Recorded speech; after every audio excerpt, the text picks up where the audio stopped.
अखंड ज्योत देवते तुझ्या निरांजनातली,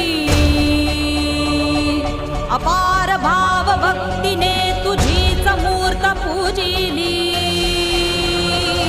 त्रिशूल खड्ग घेऊनी विनाशण्या असुर ये, बनून रौद्र कामिनी प्रकाशण्या तिमिर ये। प्रतीक नारी शक्तीचे वैष्णवी महेश्वरी, तुझाच अंश राहू दे सदैव माझ्या अंतरी। आई अंबे